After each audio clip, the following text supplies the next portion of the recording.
I know you just put up to the bar, but we close. Come on, man. You gotta be able to give me a shot, man. Come on. You look like you need a drink, man, but I hate to tell you this, man. We about to close. So you need to tell me all these people out here, they got drinks and they got shots, but I can't get nothing. The bar closed that soon? Okay, man. I don't know what else to say. I got this shorty half my age at the crib, and I'm trying to get to her. But last call was 10 minutes ago. You know what? It's alright. Don't even worry about it. All right. Tell you what. I'm gonna get you one drink, cause it look like you need one drink. I can do one drink. I can do one drink, cause I really, yeah. Hey man, anything, man. Look like you got a lot on your mind and you need a friend right now. Pour it on me. Ain't no lie. Talk with Jay. Welcome. One of the things we're gonna do is brought to you by is Craftmatic Minecraft. Yes, he gets to a point where he's gonna show you guys new things. So a lot of times we be talking about on our show about how we mentally ain't prepared. Tell you what, he got a book now. It's coming out and it's going to be strong enough to take you through all them hard times. So Craft, tell us all about it. Yes, sir. First of all, the name of the book is Activate Your Mind. And it is an opportunity for you to develop yourself right in your own living room. No one ever really taught us how to think. No one's ever taught us how to manage our own emotions. True. And so I wanted to create a resource where you could kind of study your thoughts and study your emotions. And we all have the ability to figure it out, but sometimes we're kind of spinning our wheels, right? And not really focused on the best thoughts, not really focused on the right attitude and the right understandings. So this book is really going to give you an opportunity to see the world from another perspective. Okay. When I talk about things like time delays or setbacks, or I talk about frustrations, when I talk about the feeling of sadness or the feeling of depression, I help you bottle all of those up into something that is tangible and outside of yourself. So that if you're feeling frustration, you have to talk to the spirit of frustration. Frustration, you are not welcome here. I declare that you are bound and you are cut off and you shall not affect my spirit. Okay. This spirit is meant to be happy. This spirit is meant to be productive. This spirit is meant to be satisfied within. And I declare that frustration, you shall not live here. I'm not doing anything different than we've always known about fear, right? Fear, I cast you out. Right? Sadness, I cast you out. Depression, I cast you out. Frustrations, I cast you out. And so I'm teaching you in this book how to address things, how to align your mind with right understanding, so you can use your personal power in order to overcome these things in life. I promise you, sadness and frustration and setbacks, all of those are spirits. They're spiritual. And you can't tend to spiritual things through the physical world. You have to tend to spiritual things through spiritual things. And the most spiritual thing that we have is our thinking. And so we have to learn to elevate our thinking, because the elevation is what causes the overcoming. Right? When I can elevate above frustration, I have overcome frustration. When I can elevate above self-doubt, I have overcome self-doubt. When I can elevate above stress and those type of things, I have overcome them. So it's all about mental ascension and how to move your mind to a place where you can feel powerful and overcome the concerns and issues that happen to be going through life. Long and story short is that every man will fall. Every man or woman will fall. You're going to have a setback. You're going to have a hardship. You're going to have something that will rattle your spirit unlike you never thought possible. And the question becomes, how do you quicken yourself back to wholeness? How do you quicken yourself back to strength? Some people get hurt and they lollygag for years. And they play old tapes and they're saying all these awful things to themselves. And that really just don't produce fruit. And so I'm trying to get you to overcome that hurdle in a very short period of time, get your feet back on the ground and start moving forward in your right direction. We're not allowed to wallow in our spirits anymore. Right? You're not allowed to sit around and just worry and be troubled and just be frustrated and filled with anxiety, that is not allowed anymore. That is what I call subpar humanity. That is beneath your potential. You have the potential to overcome any and everything that faces you. And God has already given you all of the strength and all the peace and all the love, but sometimes we're not aligned with it. And so when you align with that peace, it opens your spirit up for that peace and that love and all that good fruit to come through your spirit. So real excited about the book. Again, it's called Activate Your Mind. It's a reference tool for life. It's not a book meant to be read front to back, cover to cover. It's a book where you decide on what you need and you go and get that. And so you literally could develop yourself in 5 minutes a day. Okay. All right, significant development. I like that. I like it because it's more like encouraging to keep your mind in the right place. Self-encouragement. Yes. Okay. Yeah. Because I like it because, again, you know, I always look for things that empower me.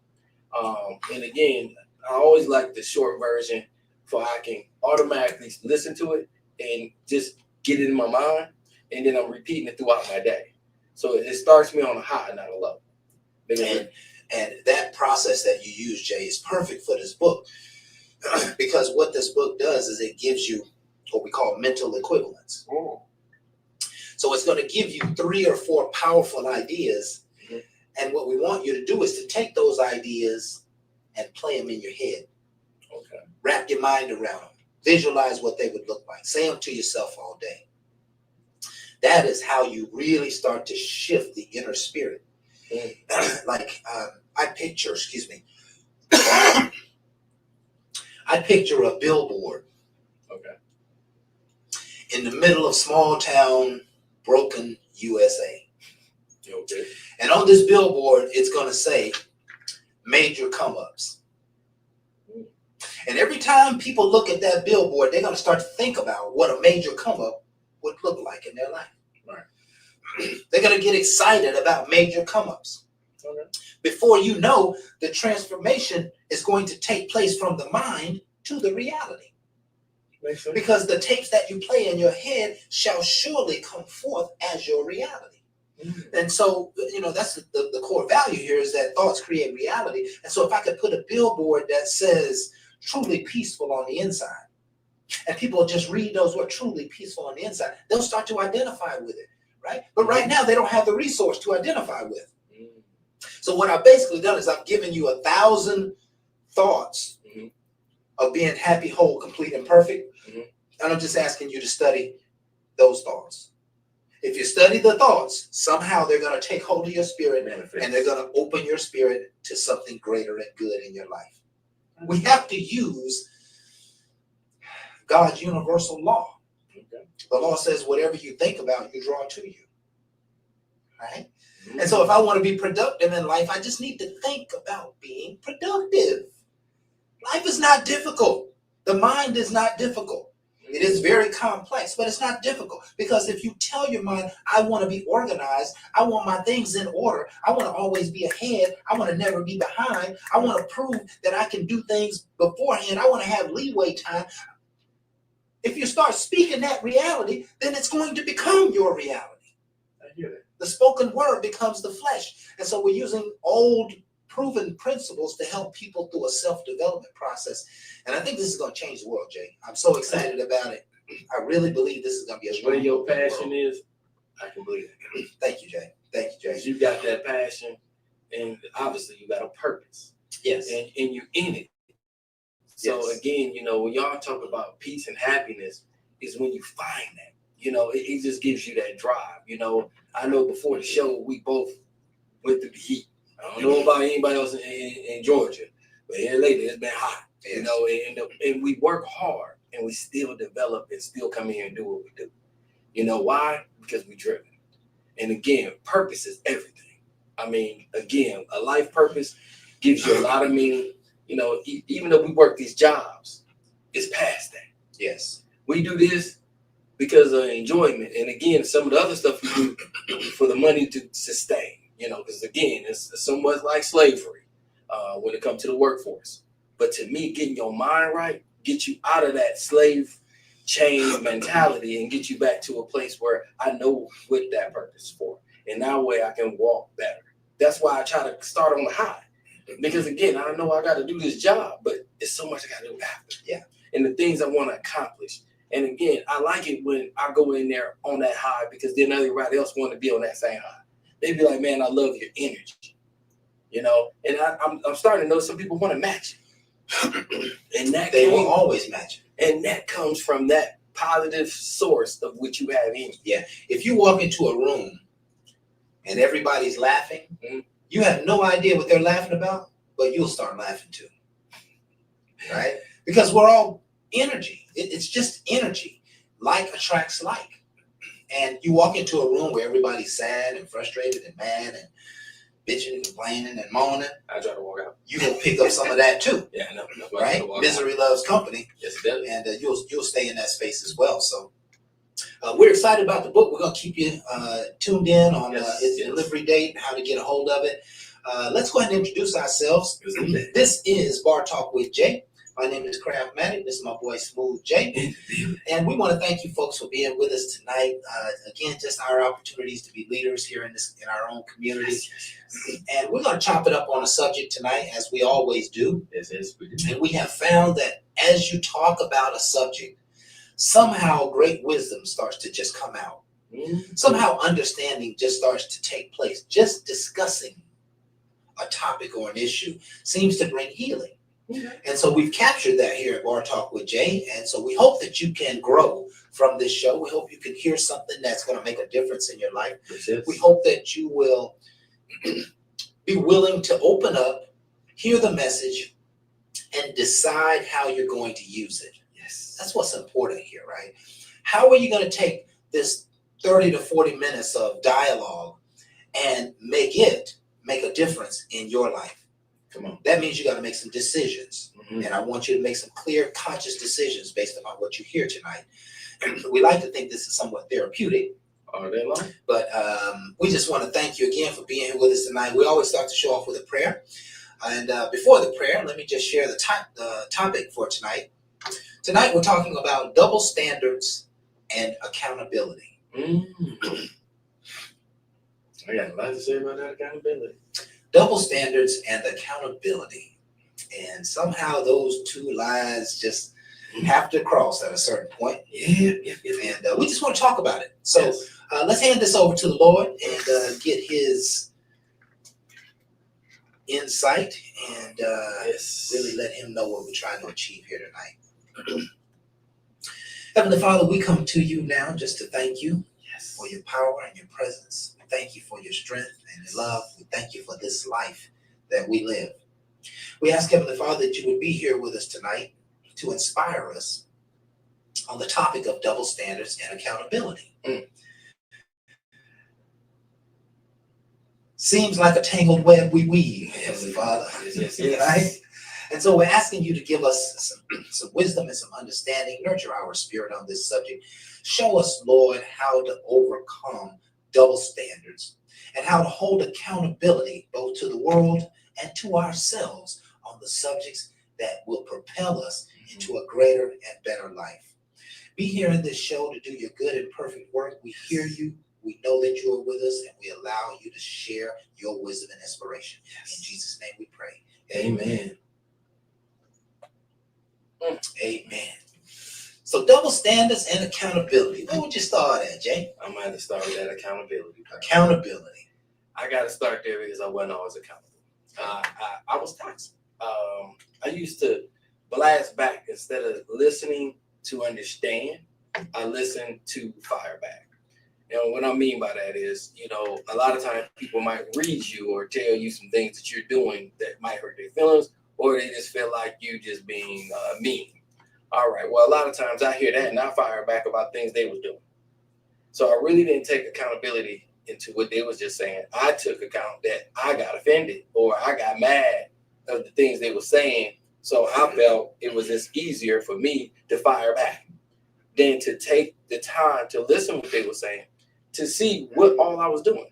So I fired back, and it just seemed like it really wasn't going nowhere. And of course, I made it seem like, you ain't perfect either. So why are you on me? And that again is a reflection that I don't want to change. But again, to mature, you are looking to change. You want to be better, especially when you're not doing things how you perceive them. I perceived I was doing things the right way. It's just my world, is this, but I wasn't taking accountability of other people's feelings and how other people was hearing what I was saying. So when I stopped being so defensive and I started listening to, and it wasn't that person, it was somebody else telling me some things, and it lined up to some of the stuff that I was hearing. Right. And I was like, wait a minute, that's not what I was trying to put out. So now I have to hold a little accountability, because now I really feel like I wasn't right. So I had to start looking at me and the things I was doing, how I was presenting things. Sometimes my landing was rough. How I was bringing stuff came really fast and hard. And that's not what I really meant, but that's how I was doing things. So it's like, okay, so next time somebody brought something to me, instead of me lashing out, I took time to listen. And then there's some times that I actually told them, let me get back with you. I ain't even see it that way. Let me get back with you. Because I had to take time to digest. See, I'm going to tell you what I'm hearing in this conversation, Jay. What you hearing? Because I know you. Oh, yeah, you do. Right? And you know me, right? Oh, yeah. Because when you're listening to someone, if they're coming at you the wrong way, you're not hearing what they're saying. Because if they're coming at you the wrong way, you start to be like, who are you? Why are you coming at me like this? Are you trying to tear me down? Are you trying to be a smart ass? Are you trying to be facetious?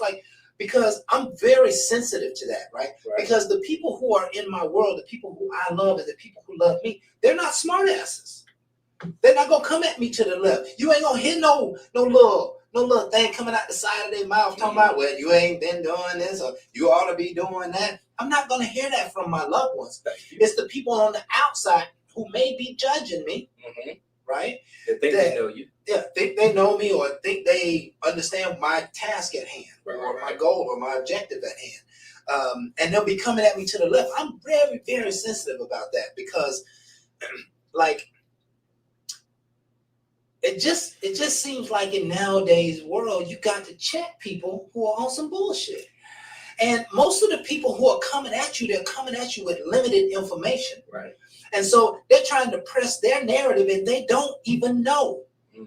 And I used to could be quiet, right? In fact, I still do a lot of but when I realize that as soon as the information is coming at me and it starts to frustrate me, the first question I ask is, who's talking to me?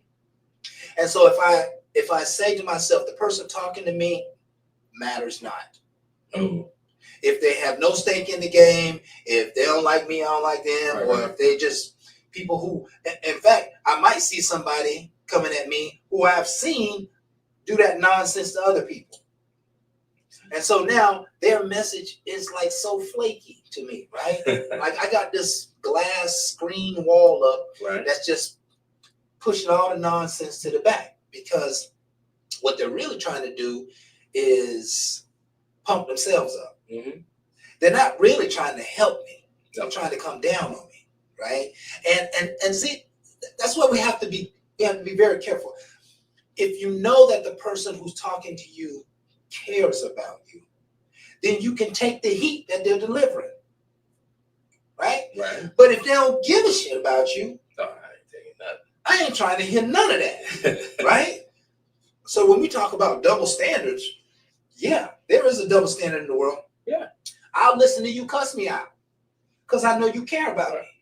But I'm not going to listen to him cuss me out or her cuss me out because they don't care about me, nor do they know. They're really just trying to big themselves up. Right? It seems like I'm having numerous conversations in the world where, and this is not an egotistical statement, but I'm having numerous conversations in the world, Jay, with people who I'm way ahead of. Like I'm on my second or third life, and they on the first round trying to give me advice and coach me and tell me, but I done been there, done that, and so I don't like to come off, like I'm arrogant, or I don't like to come off like I'm know too much, or like I don't want to be listened, like I don't want to be humble. But sometimes the shit's so elementary that I'm like, what I'm saying? Like, I got to check you. Like, let me ask you a question. You telling me I should do this. Have you ever done this? Oh, you've never done this, but you're trying to tell me, oh, okay, now I'm What kind of advice well, is that? Yeah, well, why won't you just listen to me? I would listen to you if you came from a place of knowledge.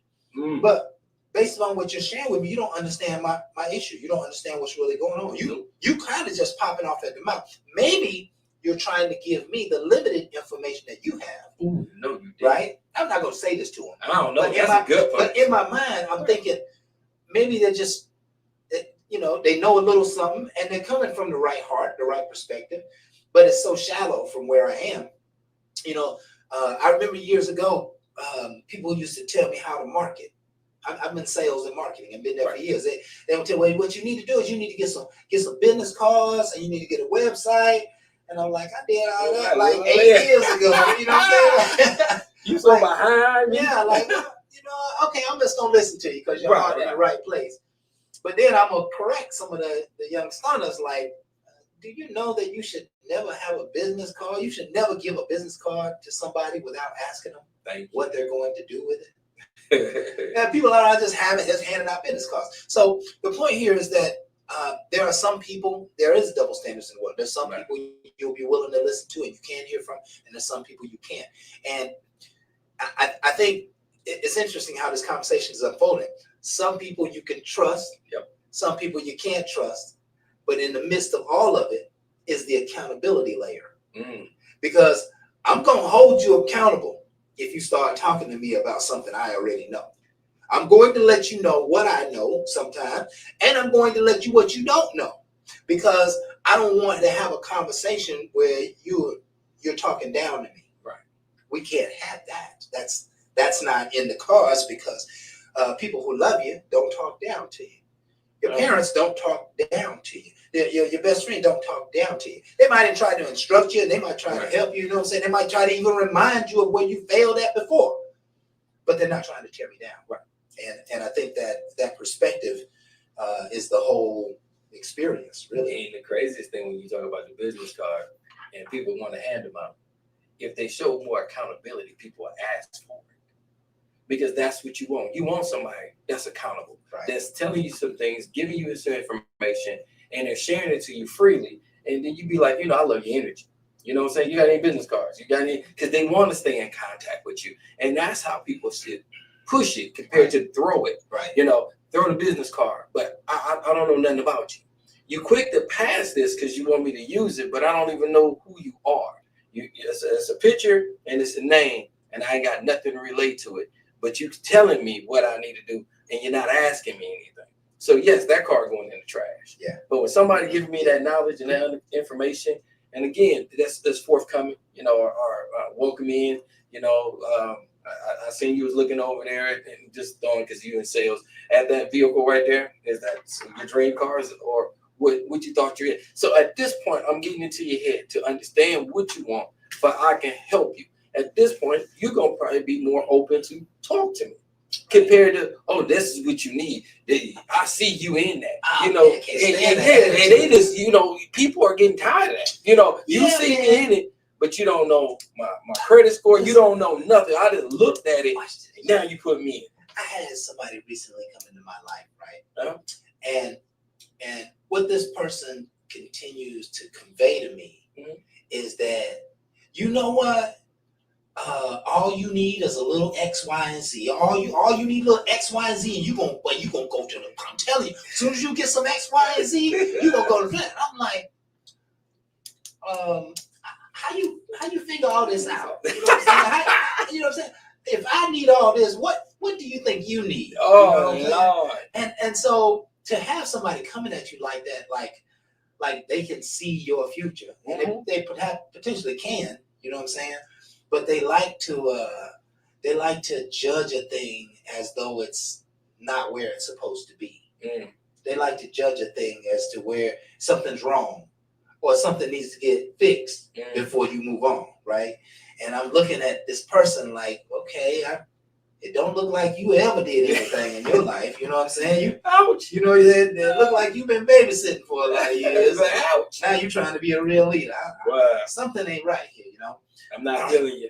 So tell me where double standards come in, Jay, in your mind in relationships. Well, you know, some of the double standards, again, we go back to this accountability. I really feel like it was double standard because, again, I was the one dishing things out, and then I wasn't even listening to really give a fair chance. I tried to control more situations than have a better understanding. But then when that person was trying to give it back to me, I fired back. And I fired back in such of a negative way, I was really toxic. And so I had to be more accountable to understand my toxicity and how I wasn't adding value. But yet, and to me, what the double standard was, you can't come at me, but I can come at you. Right. Yeah, you know what I'm saying? You couldn't give me corrections, Yeah. but I can correct you. And again, that's where that fussiness comes from. And again, when I started understanding more of what I was doing wrong, I start kind of pulling back. And then I think one of the things a lot of people here in their married is womp to womp, womp, womp. Yeah. And we all get to a point, and I really want to push back from when it's womp, womp. Because a person is trying to usually communicate, and they're trying to constantly communicate to you. And it sounds like it's just being repeated and repeated. But one of the things I did learn is being repeated because they don't see no actions being done. So they keep going back to the well because it's almost like you're not perceiving it, understanding it, or anything. And then you don't admit to it. You don't even say, well, I hear you. Yeah, it's just like you're going to take that trash out. You're going to do this. And it's like, yeah, whatever. And again, it womp, womp, womp, womp. But then you forget. And then it don't happen. So then she feels like she got to remind you again. Now you feel like she's just bitching. And all you do is bitch. But truthfully, you have some accountability there because you didn't do. You didn't do. And you're not answering to what you didn't do. It's just you bitching. I'm not changing. I'm telling you bitching. So you basically trying to tell her to be quiet, shut up. Right. But you're not fixing or doing anything on your part. And again, it could be something that y'all communicate. You always take out the trash. You know, this is you. This is what you agreed to. But now all of a sudden you ain't got time to do it. Or you don't want to do it. But you never communicated nothing back. That's why I felt like I was falling short and a victim to that double standard. Where I communicated I was going to get things done, and then I didn't do it. And then when I'm able to sit there and be like, okay, it's one, but hell, you didn't do none of this stuff. Because I started listening. And that's one of the key things that we tend to forget because we get comfortable. So don't get comfortable where you don't listen. And I know her enough that she ain't going nowhere and all this because that gets annoying to her. And it's a double standard that's not good. One of the things I can tell you, it helps in not making a double standard is accountability. And that's when you listen and accountable for your actions and then communicating it where they understand. My biggest problem was I never just said, you know something, you're right, babe. I didn't do it. And I never admit my wrongs. I would just go do it. Like, right? But I would never ever say she was right. I just go do it. And then sometimes she's just looking for that validation of, you know, so I was right. But, you know, to me, I did it. So what you still bitching about? You know what I'm saying? I just wanted to hold that upper leverage, which was never no leverage.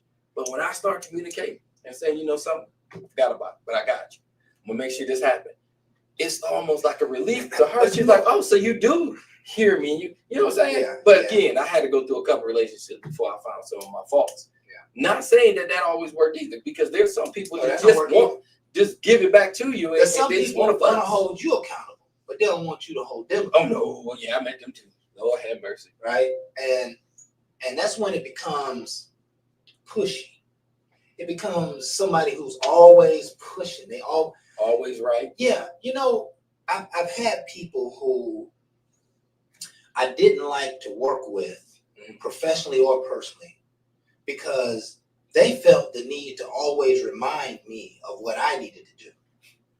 And I wasn't reminding them of what they needed to do. I figured they grown like I'm grown. I'll handle my business and get mine done. Right. You handle yours, get your job. But they were, well, did you do this? Or did you get that done? Or did you think about this? See? And so putting you in a negative mood. Automatically putting you in a place where, like, you're trying to parent me. Yeah, thank you. Or you're trying to be my manager or my leader or my boss.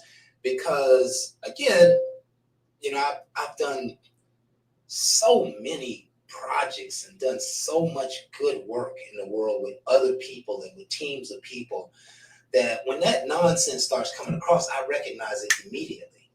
You recognize they're not a team player. You recognize they're popping up at the mouth to make themselves feel good. You recognize they're not really dialed into the bottom line of the vision. Mm-hmm. They just got something to say, Right. Don't get it twisted here, folks. We are all interested in growing, Yes. being better, learning, and many of us can even say we're all willing to change.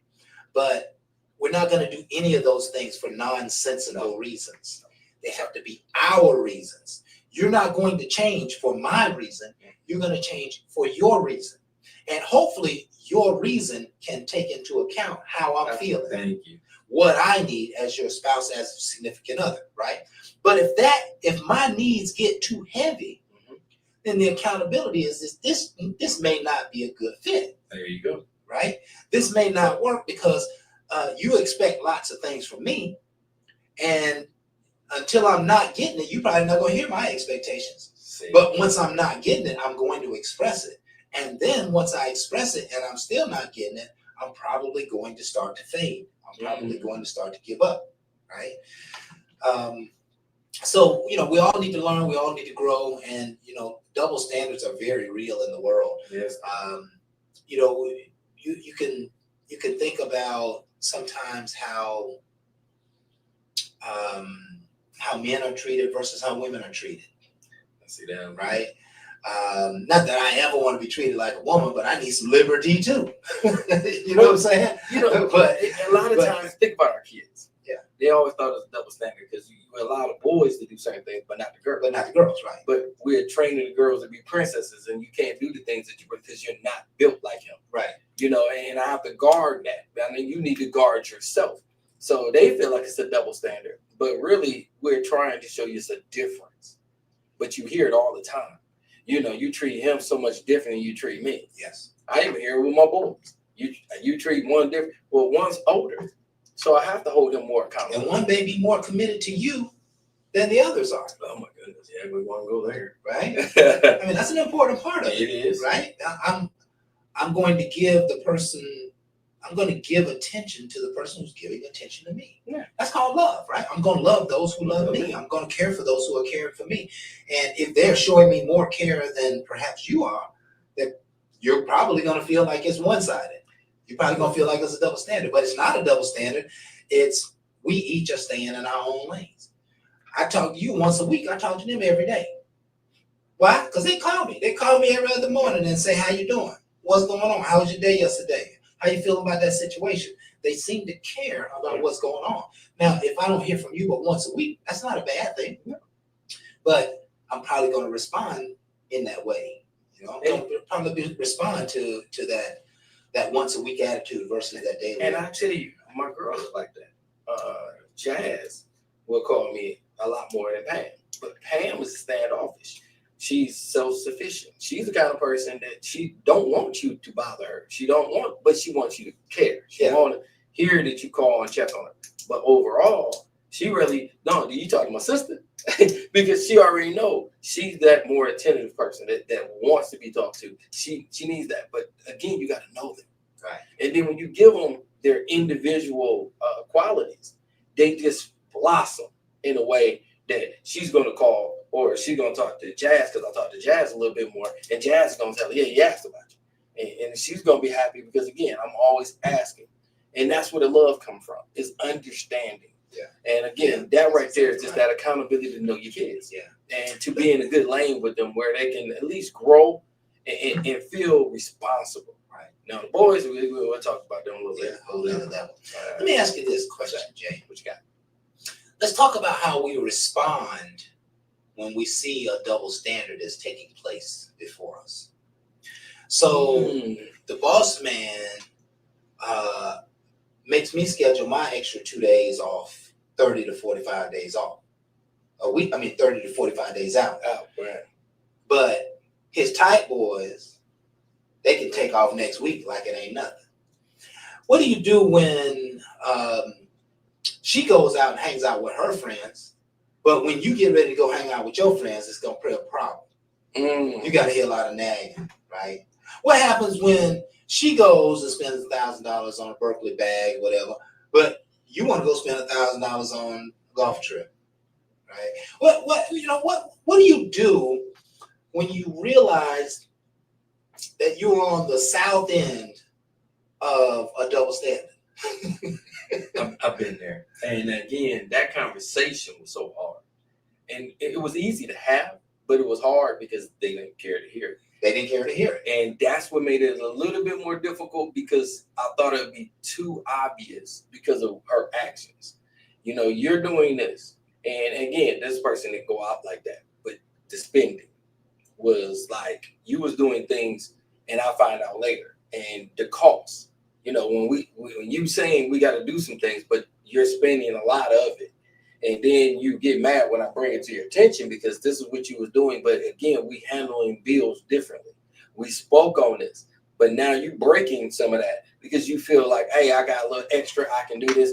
I'm not trying to manage all your money. Right. I'm just trying to make sure all mine go to the right places, then all your extras go wherever you want. Right. And it's like, okay, but you want another car. So again, your car was before I met you. And again, you didn't put no maintenance into it. So I'm starting to put some maintenance in to keep it going. Now you want another one, but now you expecting me to buy it and everything's just on me. And you going out here buying things that a Birkin bag. You ain't playing with your money. And I really, you want me to I'm buy not your car. appreciative, Tory Burch, you giving me names that don't mean nothing to me. Okay. And don't mean nothing to her either. Right. Because you putting this on and you showing, and you wasn't that way when I met you. But now you feel like you can be. But we never spoke on it. You just doing it. And now when I speak on it and say, hey, when we talking about budgeting and trips, I'm noticing you doing a lot of extra. All of a sudden now it's an argument. And what you mean? Why I can't spend it? It's my money. And I'm like, hold on, I ain't saying it ain't. But we always said we was going to agree on certain things. And my whole thing is on the upfront. And that's what I love about boundaries. When we said some things on the upfront, that wasn't one of them. Right. So it's not an argument. You're going out of bounds. And I really want to catch it early for it don't become an argument. And some strange reason it becomes all. And watch this. She's going out of bounds based on your needs. She's going out of bounds based on what you need to see and what you want. And if she's not willing to hear that, there almost is no way to fix that, right? Because she has to be at least willing to see it your way. And listen. Did she ever see it your way? One of them. The first one. Out of a dozen. You know what I'm saying? That's the first one.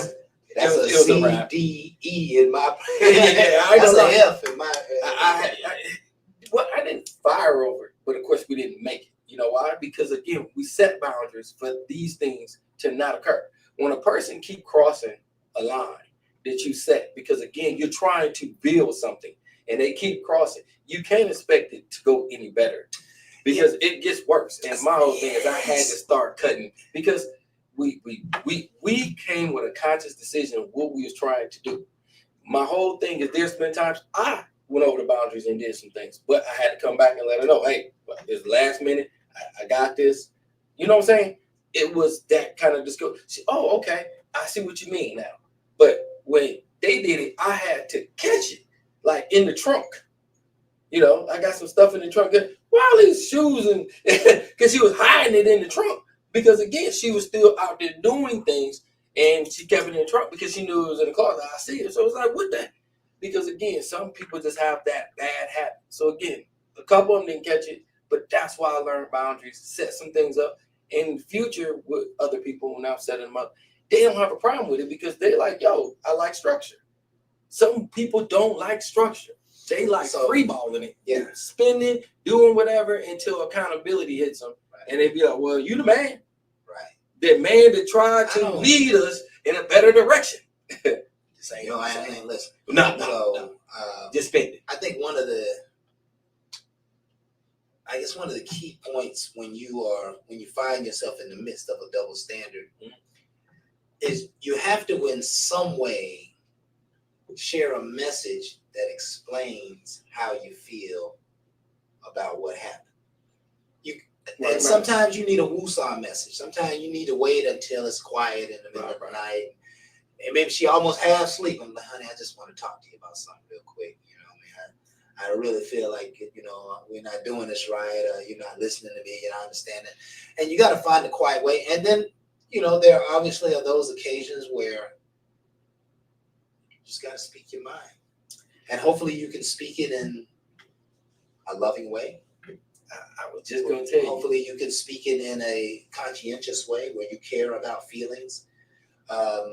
Hopefully, if you decide that you're going to speak up, and we all know it takes a lot to get to that decision.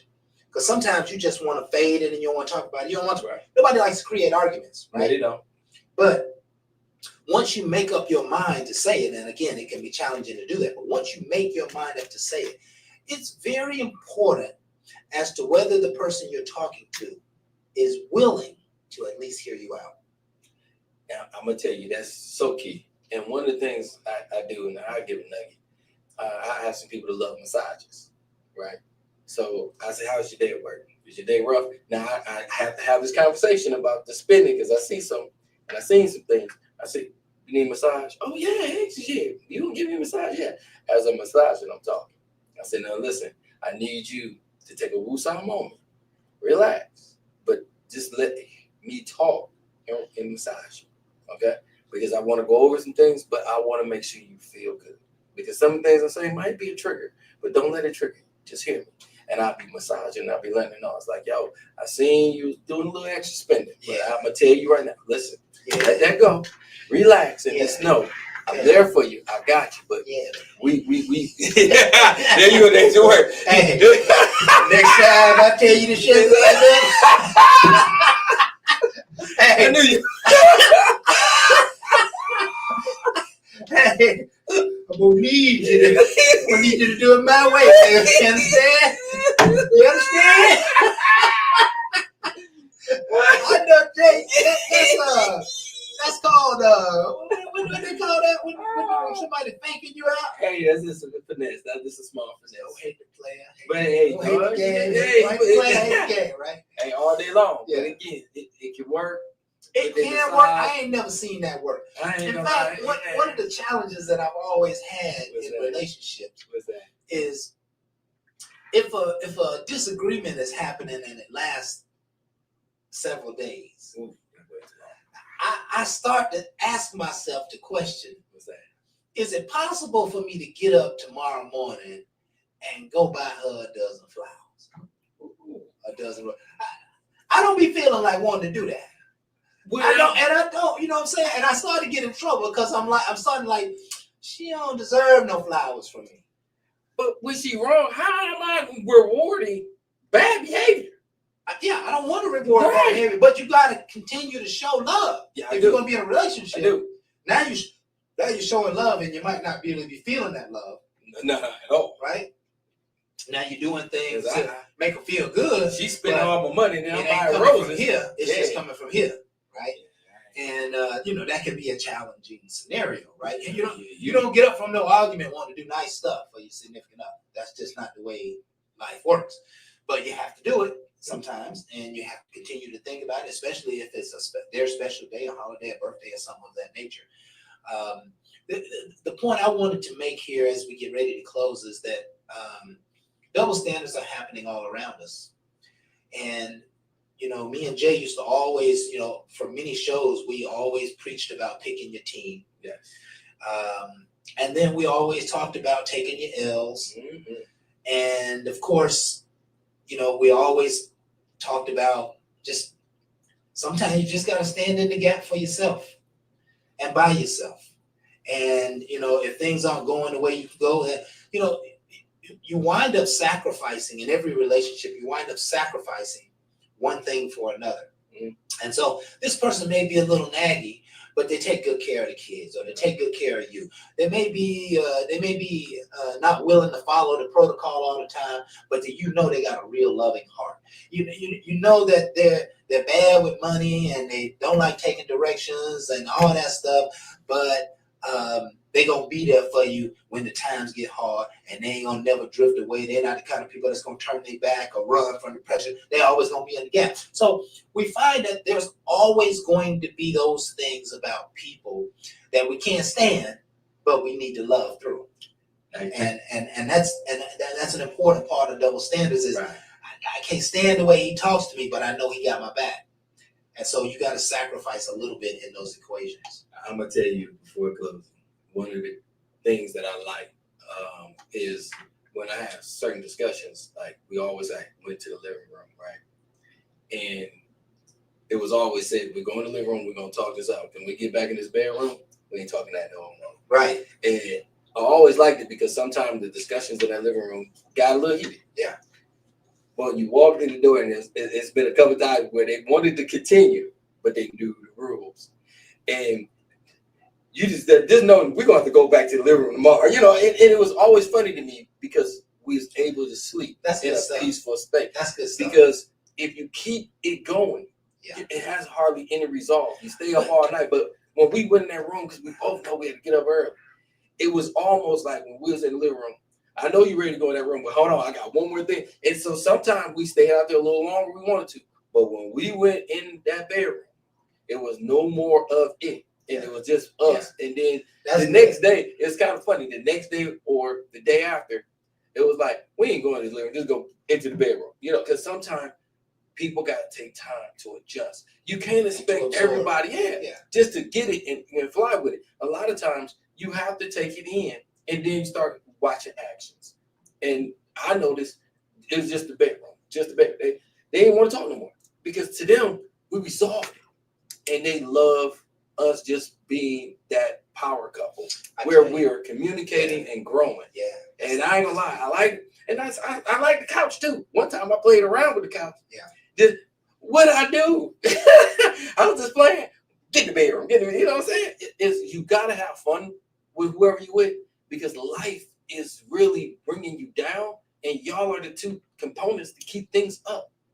And the kids be like, why they always in the living room? Because you don't want to know what we're doing in the bedroom. Right. So you know that discussion was out there because y'all better not knock on that door when we go in there. That's right. And stay away from the door. Why them kids?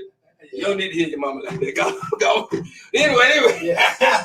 We're gonna let that show go. Let that go. Listen, I think a powerful point, and I think a positive, powerful point that Jay just made is when the double standards happen, you have to set boundaries to deal with the issues and have the conversation. Sit them down over a cold beverage or evening or maybe a morning prayer. You come together, you got to find a way to overcome it. And that's a part of the accountability because I may be praying with somebody who I totally disagree with.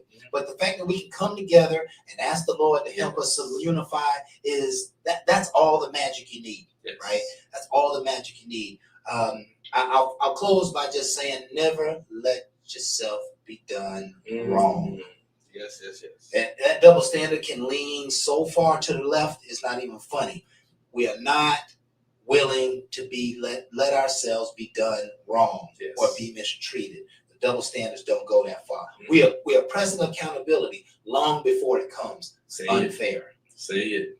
And with that, we'll close our show. This has been Bar Talk with Jay. Yes. My name is Craftmatic. This is my boy Smooth Jay. And we want to thank you folks for being here with us this evening. We hope that you have gotten some good nuggets out of the show. Something that's going to improve your life, something that's going to improve your outlook, something that's going to get you through the hard times of tomorrow or next week or perhaps even next year. We're here every Thursday from 7 to 8, Facebook Live. Please like, share, subscribe, tell all your friends and family, and continue to come back and see us because we're doing nothing but dropping jewels here every single show. Yes. Never forget, folks, that we do this because we love you and we appreciate you. And with that, we are out. Ain't no last calls here. Bar Talk.